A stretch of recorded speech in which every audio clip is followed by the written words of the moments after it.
Mr. Bolton, since we last spoke, what have been the developments on the budget crisis? We did pass a budget, and we cut. It was about $1.7 million out of next year's budget. That's combined with 2 point almost numbers are escaping me at the moment that we already cut from last year's budget too. So we do have a budget in place. We're now just waiting for further news about actual revenues. And so there really haven't been any developments since then, and really don't expect it until the House Revenue Estimating Conference happens in sometime in August. I think is when they're going to do that, and they'll have a better idea of what the revenues are. I'm assuming from all the taxes they're collecting today, but it doesn't look good. I mean, we're not really particularly hopeful, knowing what the impacts that the pandemic has had on the state's economy. So we're still holding out hope for the federal government to come through with assistance. Has the state came through with a little bit more? Oh, you're breaking up. All right. Has the state come through with a little bit more of assistance? They really won't be able to in terms of our basic foundation allowance, but they have. I think the governor did talk about there will be some funds available for personal protection equipment in the fall if we need to open, but I'm really uncertain about that. I mean, the state is in the same situation, really. I mean, they don't have any money to give out. You can't. So it's really, like I said, we're really waiting for the federal government. So as of right now, what is the reopening plan for the fall? As of right now, we are working on those plans. We had a board meeting on Monday night where we discussed our general feelings, the board's feelings about sort of the safety parameters of whatever the plan looks like. And we're using the governor's back to school plan as the basis for everything. And in that plan, they set a minimum level, and then there are many strongly recommended pieces to safety. And our board is taking a very conservative approach. If we're going to have kids back in buildings in the fall, it's going to be with masks, and it's going to be with 6-foot social distancing. And it's the distancing piece that is really presents. It's all challenging, but that is the most challenging piece of it because of the size of our buildings, school buses, and that sort of thing. So we will continue the conversation next Thursday night at a board meeting, and at that point, the superintendent will bring some possibilities in terms of plans, whether it's in the face-to-face instruction, remote, all of the things that are being considered. So at that point, we will discuss it more with the goal of having it completely determined by our August 3rd board meeting. Do you have any specifics that you are making concrete? Like her new order has a lot of, this is what needs to happen. Here's some strong recommendations. Yeah, I mean,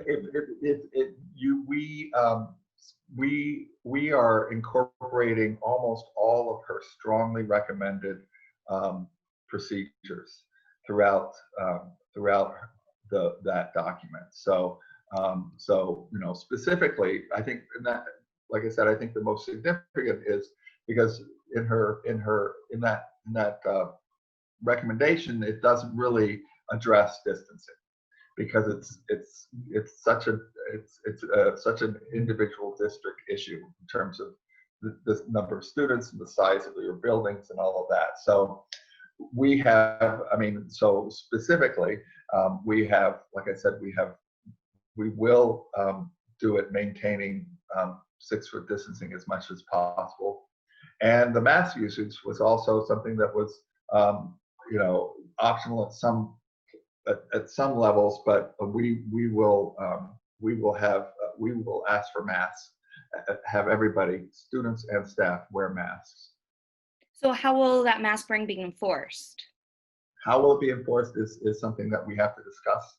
And we have a policy committee that are meeting to consider some possibilities, and that's where it lies at this point. I mean, there will have to be some kind of enforcement in order to, I think, I'm afraid, to get compliance. So that's one of the things that we'll be working on in the next couple of weeks. So along with that a little bit, what are some of the extra safety measures that Okemos schools are taking in order to make sure that their students are staying safe? Well, we are, like I said, we're going to require the 6 foot social distancing. We're going to require the mask. Most recently, I would say we had begun summer conditioning for sports teams, and we and then when the Lansing region was moved up in its risk factor category, we immediately canceled all of those for the rest of the summer. So we just felt like, given that change in our region's risk factors, it was not safe really for our students to be meeting in that way. So the governor's talked a little bit about switching the sports seasons around a little bit more. So more individual sports will be in the fall, where more team sports will be in the spring. Has Okemos talked about that a little bit? We're waiting to see what the high school association does, obviously, and what their recommendations are.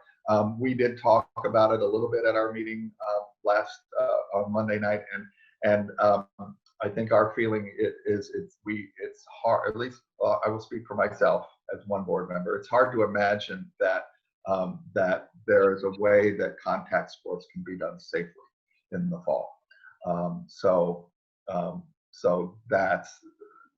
we are waiting to see what the high school association recommends before we make any final decision on our own about contact sports. Now, that's not all sports, obviously. There's a lot of sports that could be done with social distancing: golf, tennis, the track, cross country, running, that sort of thing. So that is again,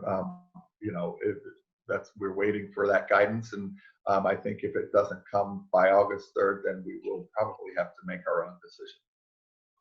What about extracurricular activities? What's the word on theater or band or? We haven't addressed those directly, but I think those would fall under the same area as sports too. It's going to be very difficult to have a choir or an orchestra or do a play, maintaining the social distancing that we know needs to happen. So my feeling is those activities will be impacted the same way contact sports are. So if a student tests positive while school, huh? Now, I was. Oh, there we go. The internet's a fun thing. So if a student tests positive while school's in session and things are going around and they've been in contact with all the other students, what's the policy going to be?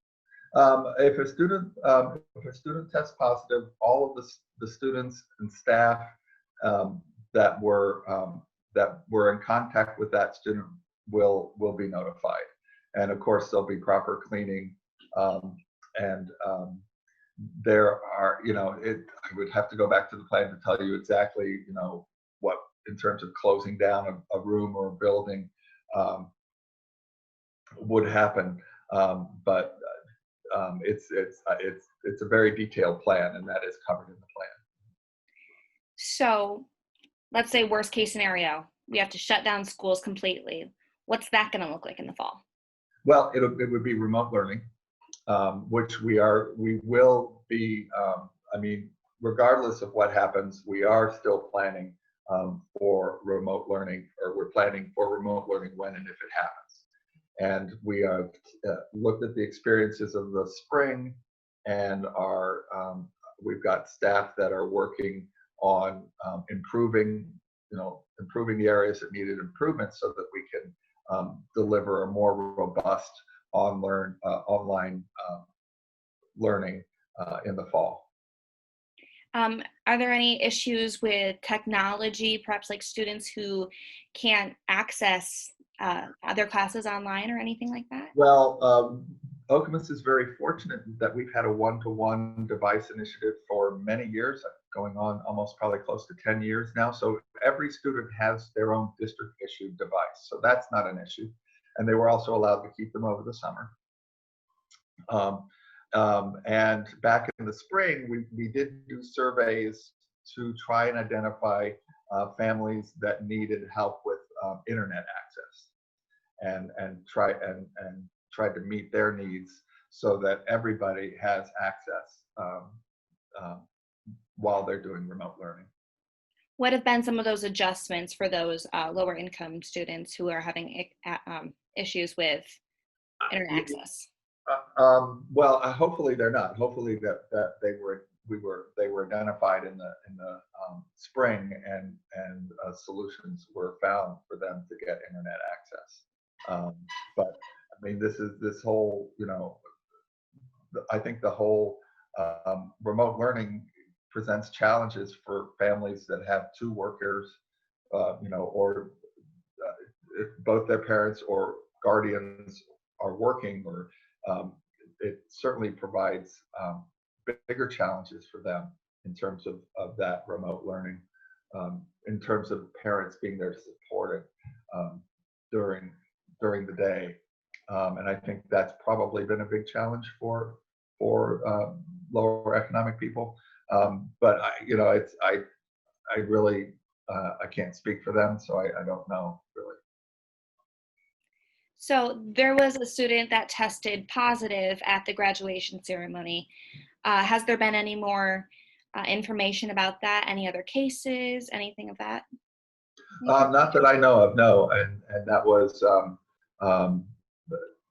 gosh, that was a few weeks ago now. So we're well beyond the 2-week period.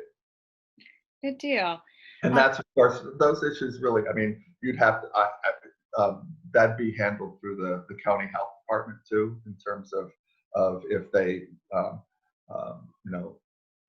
knew of any others that were connected to that or not. Well, those are all my questions that I have for you today. Do you have anything else you'd personally like to add? No, I don't. No, I think I just, I think that, like I said, we have a lot of community members joining our Zoom board meetings this summer, because I know they all want to know what's going to happen in the fall, just like we do too. And I'm confident that in the next 2 weeks we will have it all determined, and that'll still give us some a little bit of time to follow through with the plans that we're going to have, or the options that we'll have for parents.